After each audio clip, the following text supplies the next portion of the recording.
Imana acabwa icyubahiro.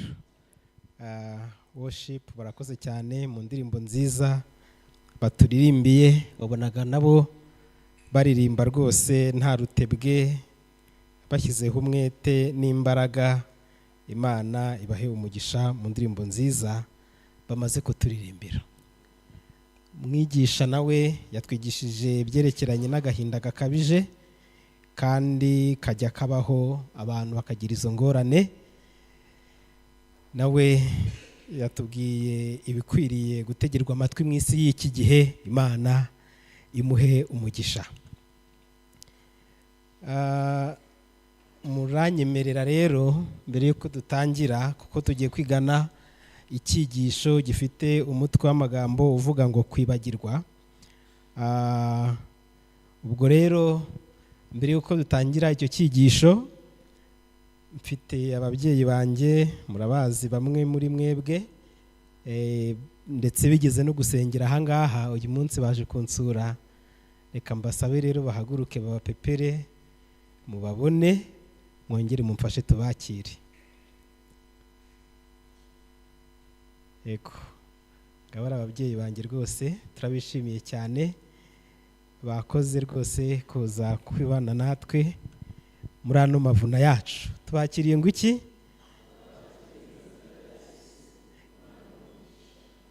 Amena.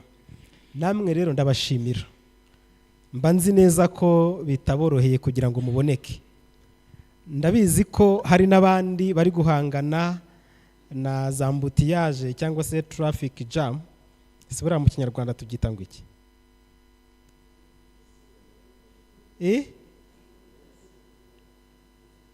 Ntabwo ndi kubyumva pe. Uruhurirane rw'imodoka. Barabonye ngo uruhurirane rw'imodoka. Uruvundo rw'imodoka. Umuvundo rw'ibinyabiziga. Okay. Umuvundo w'ibinyabiziga. Haba hari abantu rero benshi bari mu muvundo w'ibinyabiziga kandi bashaka no kuza amateraniro. Nabibonye ejo twageze hafi saa 1:40 abantu bakiri kuza mu materaniro. Ndangije mpita mbona ko umuvundo w'ibinyabiziga hari igihe uhemukira abantu. Ndetse niba mwarabyitegereje, dukunze kugira amateraniro asa nkaho ari abiri. Hari abandi baza amasaha yamaze gukura bakaguma hari inyuma kandi baba ari itsinda rinini. Nejo bari bahari itsinda rinini, nahabanjirije ejo, ubwo nejo bundi hashize nabwo niko byari bimeze. Rero mu by'ukuri mwebwe mwageze aha ngaha, Imana ibahe umugisha. Dukunze kuvuga mwebwe mwageze aha, tukibagirwa ko hari n'abari kudukurikira mu buryo bw'ikoranabuhanga. Abo nabo rero tukibagirwa kubakira. Ubwo ndavuga ngiye ku giti cyanjye. Ubwo abahari bari kudukurikira nabo turabakiriye, biyumve mwikaze, bakomeze badukurikire batuje, n'Imana ibafashe kugira ngo ibibazo bya internet bye kubaho. Muri iyi minsi turiho mu gihe hariho igikombe cy'isi. Birashoboka ko bamwe muri twe baba bari gusiganwa ngo bajye kureba igikombe cy'isi, hakaboneka n'abandi badasiganwa ngo bajye kureba igikombe cy'isi, ahubwo bakagerageza gukurikirana amateraniro yacu. Rwose nitwabura kubasabira umugisha ku Mana. Niba nanone kandi warakunze kuza ibi byigisho ukumva hari ibyo wari ukeneye kwiga ntubibone, nabwo mu buryo bw'ikoranabuhanga birahari. Ibyo kuwa nyuma no ku isabato binyuzwa kuri channel y'itorero, mu mibyizi bikanyuzwa kuri channel ya Sabato Jean Claude. Mushobora kwibaza impamvu nabikoze, ariko senyivugera reka nyihorere. Ariko hari impamvu yatumye mbikora, nubwo n'abandi benshi bari kugenda babyungukiramo. Ariko mu by'ukuri impamvu yari yatumye mbikora ntabwo ari y'abantu benshi gusa, nuko nanone benshi tutatubyungukiramo, nabyo bigahinduka ubundi buryo bw'ivugabutumwa. Kwibagirwa rero niyo magambo ngira ngo tuganire. Reka dusenge Imana. Turagushimiye Mana nziza, habwa icyubahiro. Turagusabye ngo ubane natwe muri no mwanya, Mwuka Wera arusheho gusobanura ibyanditswe byera, kuri twebwe kugira ngo tubashe kubyumva uko bikwiye mu izina rya Yesu, amen. Kwibagirwa. Uzi gufata telefone ngo uhamagare umuntu,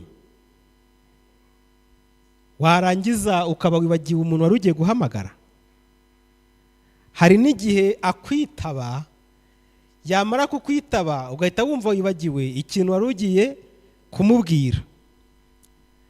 Uzi gufungura imashini cyangwa se mudasobwa, warangiza ukibagirwa icyo wari ugiye gushaka, cyangwa se rimwe na rimwe ukibagirwa n'umubare w'ibanga ukoresha kugira ngo ufungure ya mashini yawe.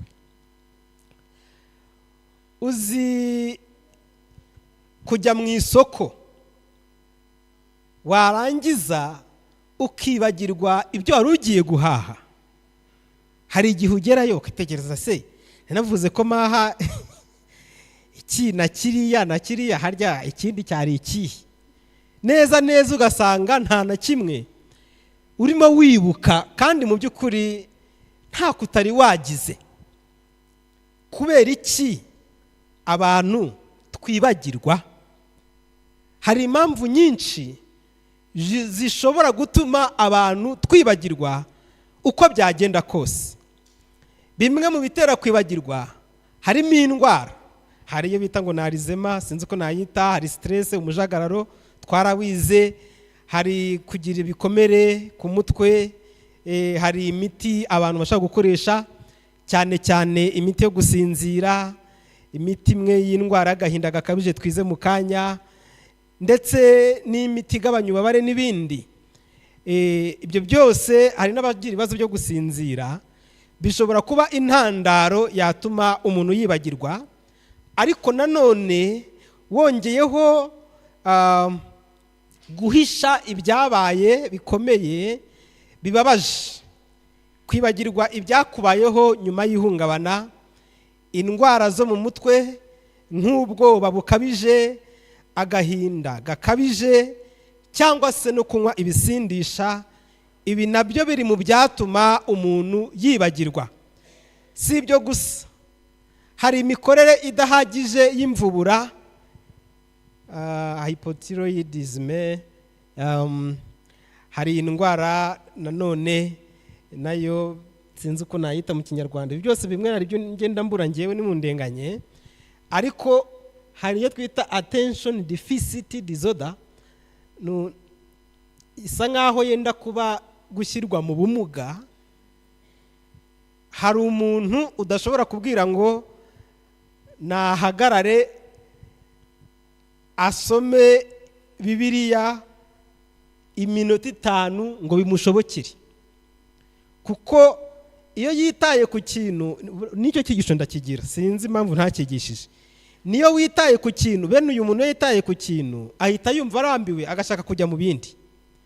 Bene aba bana mu ishuri bajya bateza ibibazo, abarimu rimwe na rimwe bakabakubita bavuga yuko ari abana babi, batumva, basuzugura, kuko mwarimu ashaka yuko uyu munyeshuri yicara agaceceka agakurikira.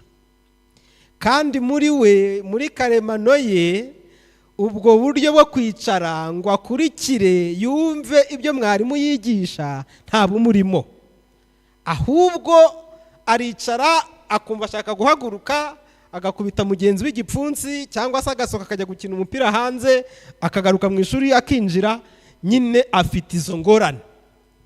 Hari igihe umuntu ashaka kugira izo ngorane zikaba intandaro yatuma yibagirwa.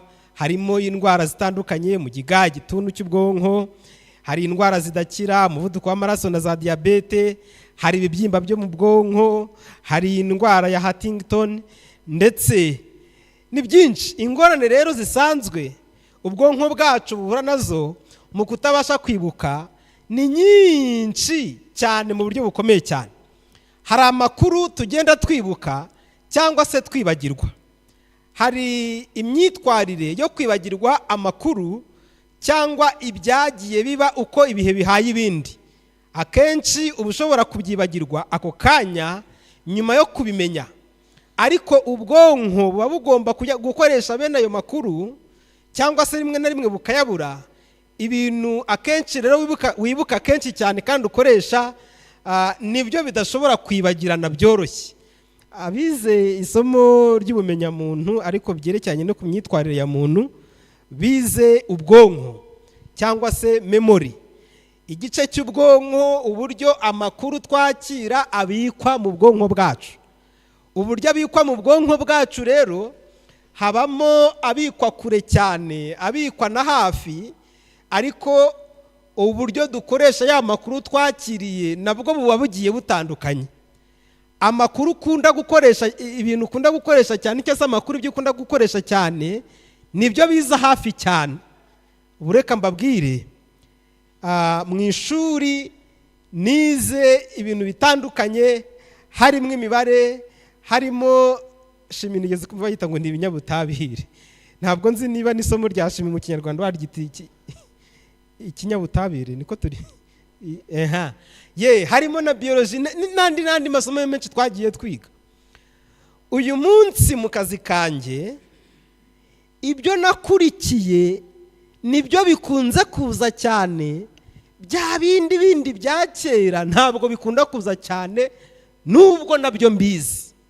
Rero amakuru amwe n'amwe y'ibyo twirirwamo hari igihe aba hafi cyane, ariko yandi akaba ari kure, rimwe na rimwe tukaba twayibagirwa, tukayibuka hari impamvu zidasanzwe. Nanone hari uburyo bwo kwibagirwa bubaho iyo umuntu atitaye bihagije ku kintu cyangwa se ahantu yashyize ikintu. Ushobora kwibagirwa ahantu washyize ikaramu yawe. Mu ishuri hari n'umuntu wibagirwaga ikaramu yayishyize ku mufuka w'ishati, agashaka ikaramu y'ahantu iri akayibura, agatangira, hari uwo byigeze kubaho, atangira kubeshyira abanyeshuri bicaranye nawe ko bamwibye ikaramu. Ubwo arababariza, maze igihe basakaga ahantu hose bayibuze, ku bw'amahirwe baza kubona umunyeshuri yifitiye ikaramu ku mufuka w'ishati ye kandi avuga ko bayibye. Bibaho rero umuntu akibagirwa ikintu, ariko biturutse ku kuba ubwonko butari bwitaye ku hantu yagishyize, ku hantu yashyize cya kintu.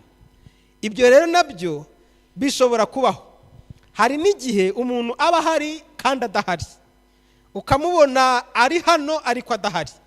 Muri ubu buryo rero nabwo bushobora gutuma umuntu yibagirwa, ariko hakaba harimo uburyo bwo kwibagirwa gukora ikintu ku gihe, cyangwa se nko gufata imiti yawe wari wagenewe ngo uze kuyinywa, cyangwa se kubahiriza gahunda wahanye n'abandi. Hari umuntu muhana gahunda maze yarangiza akibagirwa ko mwahanye gahunda ikanarangira, yarabyibagiwe pe. Kera ntaramenya gukoresha ibikoresho by'ikoranabuhanga ngo bijye bimfasha, hari igihe nigeze kwisanga naremeye amavuna 5 ku itariki imwe. Itoro rimwe ryaramamagaye ndibwira ko ndi kuboneka, ndabyibagirwa. Itorero rya kabiri riramamagara ndibwira ko ndi kuboneka, ndabyibagirwa. Itorero rya gatatu riramamagara, n'irya kane n'irya gatanu. Maze nyuma sinzi ukuntu umwe yamamagaye, haciyemo undi munsi undi aramamagara, haciyemo kandi gahe undi aranyandikira ati nari ndi kukwibutsa ya gahunda, amavuna yacu aregereje. Noneho bimbera ihurizo rivuga ngo ndajya hehe ndeke hehe ko bose nabemereye.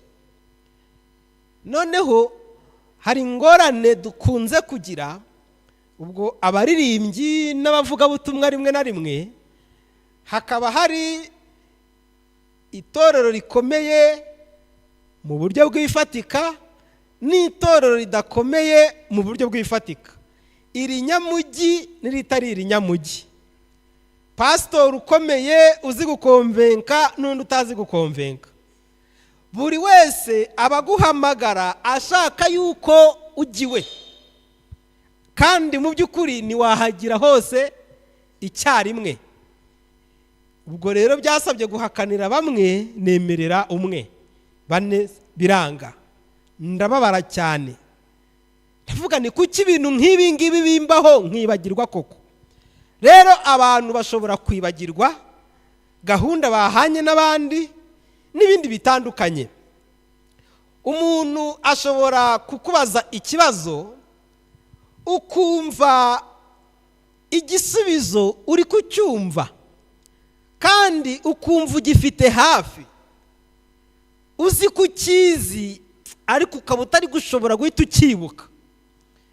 Hano niba harimo abantu bagiye bakora ibizamini, hari igihe wabazwaga ikibazo mu ishuri ukibuka urupapuro rw'igitabo wasomyeho cya kibazo, ukajya ugenda ibintu byose uri kubibona ahantu biri, ku buryo waguha amahirwe ngo fata igitabo wahita umenya ahantu ujya gushakira kuko ubizi ahantu biherereye, ariko ukabishakisha ukabibura, ugakora ibishoboka byose ukumva nturi kubibona pe. Ubwo buryo nabwo bujye bubaho. Habaho uburyo bwo kwitiranya ibibaho igihe wibuka ikintu neza mu gice runaka, ariko icyo kintu ukakitiranya nanone n'ikindi kintu nko mu gihe byabereyeho, aho byabereye, cyangwa se n'umuntu wabigizemo uruhare. Hari imyumvire nanone abantu tugira ishobora gutuma abantu twibagirwa cyangwa se twibuka cyangwa nitwibuke ibintu uko bikwiriye.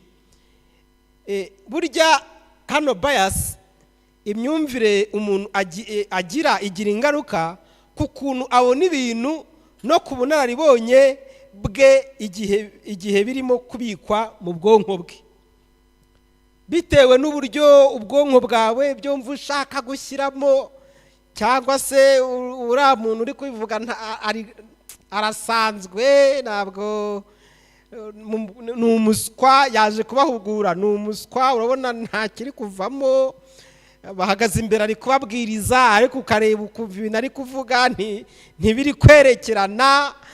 Ibyo hari igihe bivuga biti nubwo nahagiye nyine ubwo nta kundi. Rero nabyo hari igihe bigira uruhare ruremereye cyane rutuma abantu twibagirwa. Niyo ufite ubwo bushobozi bwo kwibuka cyane, ntibisobanuye ko wibuka ibintu uko byakabaye. Mu byo wibuka uko wabonye ibintu ni byinshi. Reka nihute mvuge no kuri iki ngiki. Mu gihe bamwe bahangayikishijwe no kwibagirwa, hari abandi bahangayikishijwe no kwibuka. Abantu benshi bahangayikishijwe no kwibagirwa ibintu, ariko mu bihe bimwe na bimwe hari abantu bababazwa n'ibibibutsa cyangwa se n'ababibutsa ibintu bashaka kwibagirwa ariko ntibabishobore. Habaho igihe wumva hari ikintu ushaka kwibagirwa kikakuvamo burundu ntikizagaruke mu bitekerezo byawe. Icyo kintu rero ushaka kwibagirwa ukagira ingorane ukakibuka, kandi wumva udashaka kukibuka. Mu gihe bamwe bari kuvuga ngo nyabuna mu nsengere ubu mundeba nsoma Bibiliya nkayoberwa ibyo nasomye, nsoma umwuka w'ubuhanuzi nkayoberwa ibyo nasomye, ntajya kuvuga umurongo wo muri Bibiliya nkawibagirwa.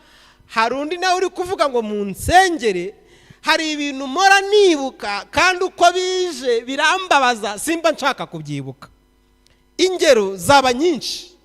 Kugumya rero kwibuka ibyabaye biteye ubwoba, kumva umubabaro udashira no kugira ubwoba buhoraho ni indi ngorane y'ikibazo cyo kwibuka. Bimvuga nk'umuntu wahohotewe agafatwa ku ngufu ari umwana muto, ugashaka kumwibutsa uko yafashwe ku ngufu ari umwana muto, ashobora guhita agwa muri koma bitewe n'ibihe yararimo ahohoterwa uko byari bimeze. Kuri we rero ntabwo ashaka ko ibyo bintu wongera kubigarura mu bwonko bwe, yumva akeneye ibindi bitandukanye n'ibyo ngibyo, ubuzima bugakomeza. Ubwo no mu buzima bwacu busanzwe tubaho ku isi, hari uburyo umuntu aba yumva hari ibyo adakeneye kumva kwibuka, akaba yanga n'umuntu wabimwibutsa. Ari nayo mpamvu abize ibintu byerekeranye no gutanga ubujyanama, guidance and counseling, ubundi ntabwo ari byiza. Hari igihe biba byiza kwemerera umuntu ko akubwira ibyamubayeho igihe bitari bumugireho ingaruka, ariko nanone ntabwo ari byiza kujya gukomeza kubaza umuntu ngo se ngo byagenze bite, bigenda bite, kuko hari igihe ukuri kubimubaza ari kubivuga abisubiramo byari uburyo bumufasha kuruhuka, ariko ushobora gusanga noneho bimuteye ihungabana riruseho mu bundi buryo umuntu atakekaga. Rero hari igihe umuntu ashobora kwibagirwa bikaba ibindi. Kwibagirwa bibaho, ariko no kwibuka nabyo bibaho. Kwibagirwa aho umuntu yavuye nabyo bishobora kubaho, kandi bigatera akaga, rimwe na rimwe akaga karimo no guta Imana. Kambabwire iyi nkuru. Umubyeyi yari afite abana 9, asama inda ya 10. Iyo nda ifite amezi 5, umubyeyi yaje gufatwa n'ibise. Icyo gihe amaze gufatwa n'ibise, uyu mubyeyi yirukanyiye kwa muganga. Agezeyo abaganga bagerageza kumufasha ngo abyare uko bikwiriye, nubwo yari afite inda igiye kuvuka ku mezi 5. Ubwo umubyeyi yabyaraga, barebye ako kana k'amezi 5 uko kangana, abaganga babona yuko ako kana katazabaho. Bamaze kubona yuko ako kana katazabaho, bakazingazingiye mu bishashi bajya kukajugunya mu ngarane, mu mwanda, aho bajugunya imyanda. Bakimara kukajugunya mu ngarane, baje kubyira umubyeyi ko uyu mubyeyi yari afite abana 9. Baramubwira ngo ufite abana 9, genda wite kuri abo bana 9 abari burere, uyu we ntiyabaho, twamujugunye byarangiye, itahire amahoro nta kundi. Uyu mubyeyi abyumvise byaramubabaje, ariko ntiyanyuzwe. Yagiye kureba aho bataye umwana we, abona udushashi bazingazinze tw'igipfunyika turimo kwinyeganyeza, abona ko akeka ko ariho hari mu mwana we. Akimara kutubona rero, yafashe agatambaro ko kwiyuhagira, apfunyikamo uwo mwana we, amushyira mu mufuka cyangwa se mu gikapu, arataha. Ageze mu rugo, abana be baramubaza bati, abana yarasize mu rugo, baramubaza bati umwana ari he? Ntabwo yatashye ahetse nk'uko abandi babyeyi baheka, ahubwo we yashyize mu kamarete cyangwa se mu gafuka yari yitwaje, agapfunyika bagiye kujugunya agatwara atyo. Bamubajije ngo umwana ari he, umubyeyi yapfunyuruye cyangwa se apfundura agatambaro, maze abereka ako gahinja gato cyane kurusha agahinja bari biteze kubona. Yaberetse ako kana gato cyane, arababwira ngo ngaka. Nuko igihe abaganga bongeraga gukora cyangwa se kubihugukira, baje gushaka ka gapfunyika bagiye kujugunya, barakabura. Bamaze kukabura, babimenyesha polisi ko hari umubyeyi waje akiba umutungo w'ibitaro nta burenganzira bamuhaye. Ubwo polisi yatangiye gukora iperereza n'ubushakashatsi. Bidatinze polisi yaramushakishije uwo muntu, iramubona, isanga ni wa mubyeyi wafasha ku kana ke. Uwo mubyeyi bamusaba yuko ako kana agatanga kakajya mu bitaro bakagashyingura kuko katazabaho. Bamumenyesheje ko yibye umutungo w'ibitaro ari wo w'uwo mwana, maze umubyeyi yanga kumusubiza. Polisi iramubwira ngo nutamusubiza tuzakujyana mu rukiko. Maze umubyeyi aravuga ngo oya, uyu mwana ni uwanjye. Mama w'uwo mwana yaraboroze cyane, bashaka kumwambura umwana we ku ngufu, ariko yanga kumutanga n'amarira menshi avuga ngo uyu mwana n'uwanjye ntabwo mubaha. Polisi yaramubwiye ngo uru ruhinja nirupfira mu maboko yawe uzafungwa nk'uwakoze ubwicanyi. Ibyiza rero dore ntazabaho, muduhe hakiri kare. Umubyeyi amaze kubyumva, urumva niwabura kubyumva ngo ubure kugira ubwoba, ariko nanone yanze guterwa ubwoba bamuteraga, arabasubiza ngo nzemera mfungwe. Maze akomera ku mwana we, yanga kumutanga. Maze polisi ibuze uko ibigenza, haje gusohoka amatangazo handitswe amabaruwa yoherezwa amavuriro atandukanye ya leta muri ako gace, abuza kuzakira uwo mubyeyi n'umwana we igihe bazaba bagannye ibitaro ngo bavurwe. Kuko umubyeyi baramubwiye ngo namutange hakiri kare yanze, ubwo n'ibitaro biziha kumwakira bizabage byifashe. Mana rero niyibagiwe uyu mubyeyi wari mu bibazo n'umwana we wavutse atagejeje igihe.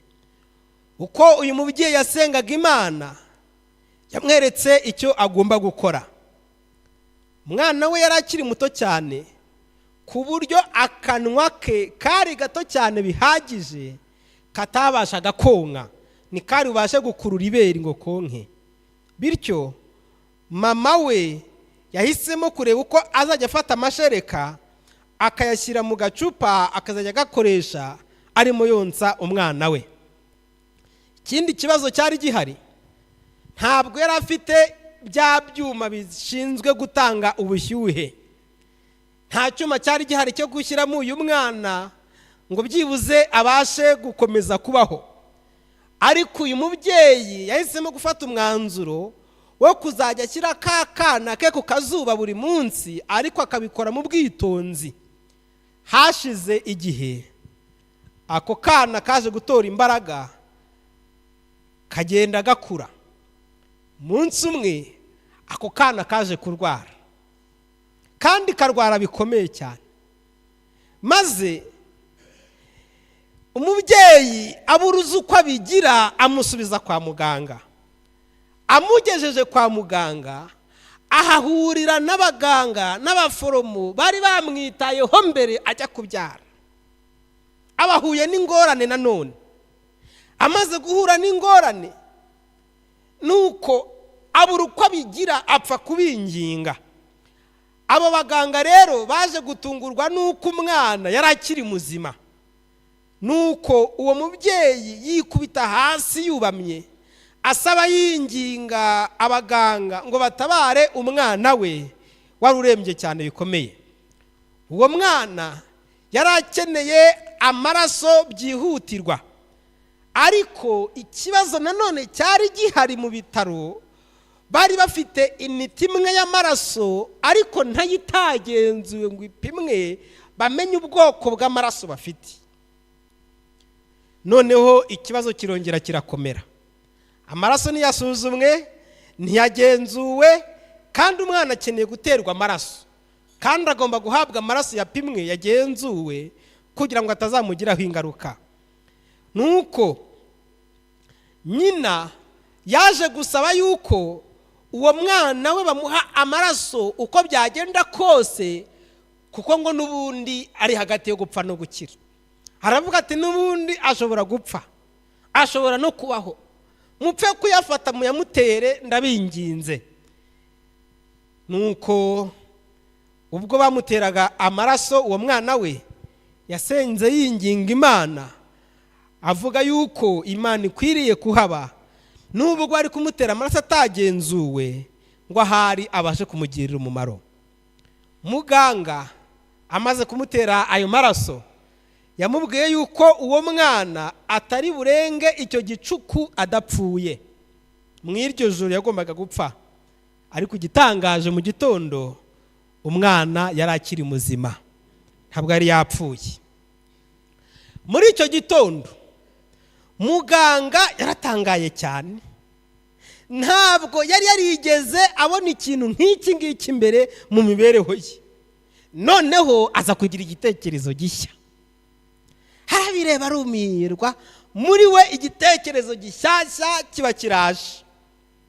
Baravuze ati rero uyu mwana reka tumwohereze mu bitaro bya Jamaica turebe igihe azamara,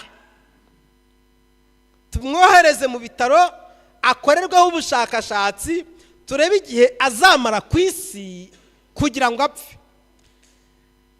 Umubyeyi abyumvise nanone arabyanga, arababwira ati hoya, umwana wanjye si imbeba cyangwa inyamaswa ijyanwa muri laboratwari kuzigerageza ibintu bitandukanye ngo mujye kumukuraho ubushakashatsi. Umwana wanjye hoya, ntabwo ari ibyo ngibyo yagenewe.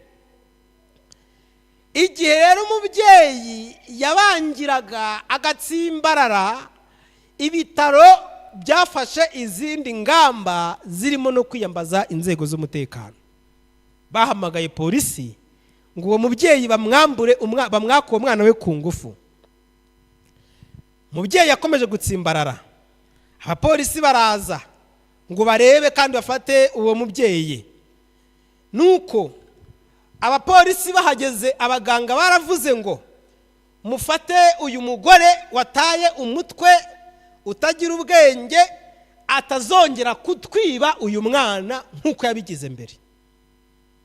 Nuko umubyeyi yisanga n'ayandi mahitamo afite.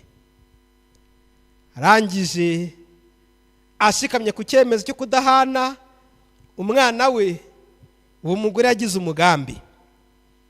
Yagiye mu kindi cyumba cy'ibitaro, ageze muri icyo cyumba atezamo akavuyo gakomeye. Hanyuma abapolisi aravuga ngo muri we mu bwonko bwe, nibahaza baje gutabara ndahita nirukanka mfata umwana wanjye mbace muri humye. Nicyo gitekerezo cyaje mu bitekerezo by'uyu mubyeyi. Maze ajya mu kindi cyumba atezamo akavuyo, biramukundira. Abapolisi igihe bazaga yarirukanse n'abafata akana ke, arirukanka baca muri humye, ahita agiwe mu rugo. Bidatinze abapolisi bamukurikiranye iwe mu rugo, bongera kumubwira ko ari kwiba umutungo w'ibitaro, ariko umubyeyi yanga kugamburuzwa. Nyuma y'umwaka umwe umwana yari akiri muzima, ariko ikibazo yaje kongera kurwara, akeneye kujyanwa mu bitaro. Uyu mubyeyi nta yandi mahitamo afite, nta bundi buryo yagira, yahisemo kongera kujyana umwana we kwa muganga. Umwana yari arembye cyane bikomeye, kandi nta kundi yari bubigenze. Maze amugejeje kwa muganga, umuganga arebye umwana, yavuze amagambo ateye ubwoba agira ati uyu mwana azaba impumyi, ntabwo azabasha kureba, azagira ubumuga bwo kutabona, kandi uyu mwana azamugara mbere y'imyaka 2, azagira ubumuga bwo mu mutwe, kandi azapfa afite imyaka 5. Nuko muganga yabyanzuye. Baramubwira ati twarakubwiye, dukomeza kugenda tukubwirana uko wanze kumva. Maze mama w'umwana yafashe wa mutungo we awusubirana mu rugo, agumya gusengera umwana we. Imana akomeje kurinda uwo mwana. Ku myaka 5 niyapfa. Ku myaka 6 yaje kujya kwiga ku kigo cy'ishuri ry'Abadiventisti umunsi wa 7, atarandaswe cyangwa ngo agendere mu igare nk'uko abaganga bari barabivuze. Uwo mwana ubwo yakuraga akaba umusore, yaje kubaho ubuzima bubi kuko se ubabyara yarabataye. bicwa n'inzara, maze uwo mwana ahitamo kuba ikirara, yononwa n'urungano, ahinduka umwana mubi, ahindukira umubyeyi we igihombo gikomeye cyane. Igihe umubyeyi yitegerezaga uyu musore we, akareba ubuzima arimo, akareba ukuntu uyu musore we ari ikirara gikomeye, akamureba ari kunywa ibiyobyabwenge, akamureba yakambije agahanga ari gusuzugura nk'aba bandi bose tuzi iyo tubabona bameze uko nguko ari muri iyo mibereho, umubyeyi agahinda karamwishe, kamaze kumwica yumva abuze icyo akora, maze ahitamo kwicaza umwana we. Aramwegera, amwibutsa amateka y'ubuzima bwe, aho Imana yamukuye, uko yagiye yimwa ubufasha bwo kwa muganga, uko yagenewe iminsi yo kubaho, uko Imana yaje kumubeshaho, none inyiturano ikabibaye kugomera Imana. Umubyeyi n'ikiniga cyinshi abwira uwo mwana ati, mwana wanjye, hejuru y'ubu buzima bwose wanyuzemo, wari ukwiriye koko kuba umeze uku nguku? Nta munezero uri kuntera koko mwana wanjye, ugezaho ubaho iyi mibereho? Yaba wari uzi ukuntu nakurwanyeho, yaba wari uzi ibintu byose nagiye nkukorera mu buzima bwawe, n'uyu munsi ntabwo uba ukiriho. None inyiturano y'ibyo nagukoreye mwana wanjye ibaye iyi ngiyi koko? Mwana abyumvise byamukoze ahantu. Nyuma yaje guhinduka, afata icyemezo cyo gukurikira Imana. Ubu uyu munsi ni pasitoro. Haleluya, ni pasitoro. Aya yari amakuru y'ahandi twabwiwe harimo abiruhukije. Yari amakuru y'ahandi twabwiwe mu gihembwe cya 4 mu mwaka wa 2014. Aya makuru y'ahandi nibwo yasohotse.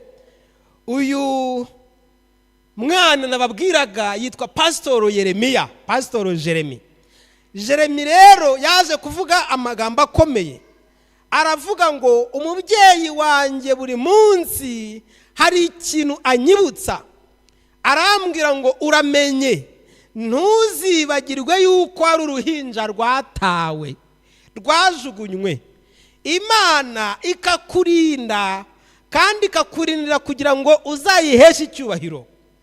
Ayo magambo umubyeyi yabwiye umwana ntuzibagirwe, akomeza kuza mu bwonko bwe no mu bitekerezo bye uko ibihe bihaye ibindi. Turi kwigana amagambo avuga ngo kugenza gute? Kwibagirwa. Hari igihe rero rimwe na rimwe abantu bibagirwa. Ubutumwa bwahawe Abisirayeli ni ubuhe? Iyo dusomye mu Gutegeka kwa 2 igice cya 8 umurongo wa 11, tuhasanga amagambo avuga ngo wirinde ntuzibagirwe Uwiteka Imana yawe, ngo utitondera ibyo yategetse n'amategeko yayo, n'amateka yayo n'amategeko yayo ngo utegeka uyu munsi. Imana bisoza itwibutsa ko tutagomba kwibagirwa, kuko iyo twibagiwe twisanga twateye Imana umugongo. Buri muntu wese uri aha ngaha afite igice cy'amateka y'ubuzima bwe yabayeho hano ku isi. Ayo mateka y'ubuzima bwawe rero nyabuna uramenye ntuzibagirwe, ngo wibagirwe Imana, kuko ibi birashoboka ko abantu bakwibagirwa Imana.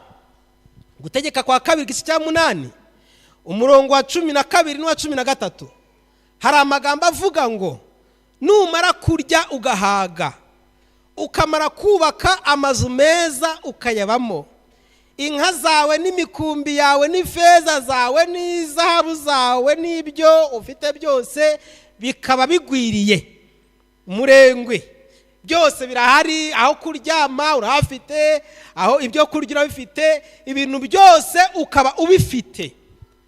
Amagambo akurikira aravuga ngo uzirinde umutima wawe we kwishyira hejuru ngo wibagirwe Uwiteka Imana yawe yagukuye mu gihugu cya Egiputa mu nzu y'uburetwa.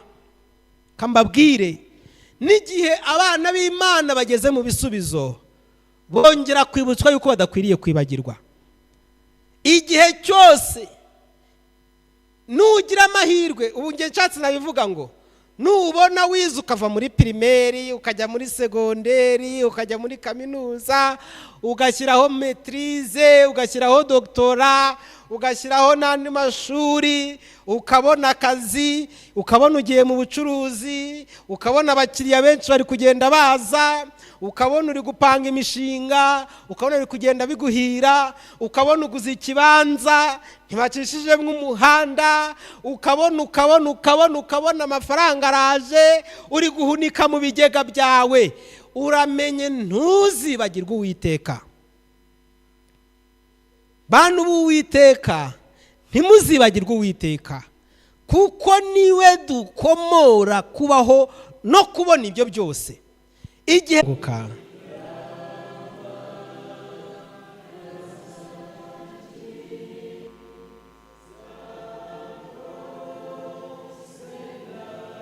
ihangane uze rwose.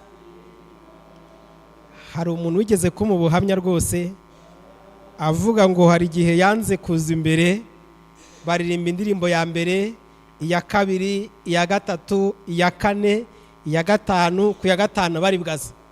Icyo gihe yarambwiye ngo igihe uzajya uri guhamagara abantu babatizwa ngo ntuzacogore, ujye ukomeza ubaririmbire mubaririmbire ngo igihe kizagera haboneke abafata icyemezo kuko nanjye nagifashe.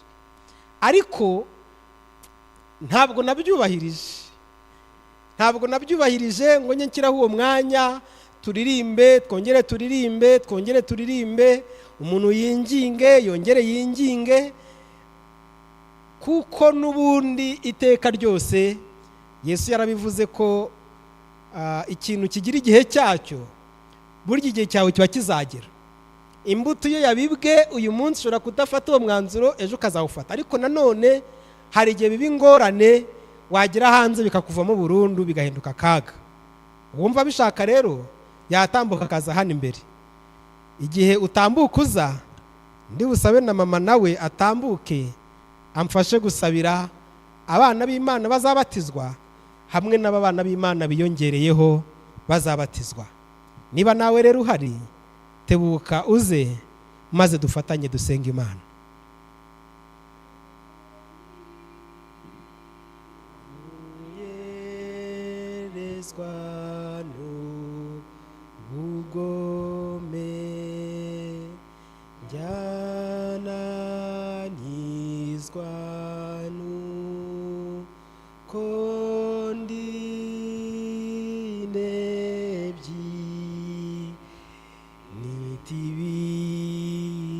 Wabangutse se iki gice kirangire waje banguka rwose.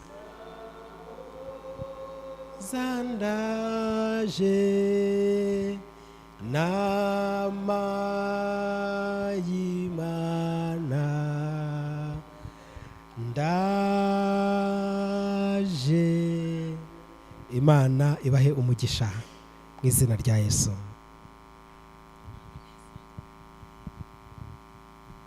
Nimureke duhagurutse twese maze dusenge. Mana yacu turagushimye, turaguhimbaje, tugushimiye ko twese uko turaha waturaritse maze tukaza mu nzu yitiriwe izina ryawe, aho twuje kwibutswa ko tudakwiriye kwibagirwa ibyo wagiye udukorera, ibyo twanyuzemo. Kwibagirwa ni akaga. Reka tugushimire umugaragu wawe ari we mwana wacu Sabato, ugukunda, ugukorera, izina ryawe rihabwa icyubahiro.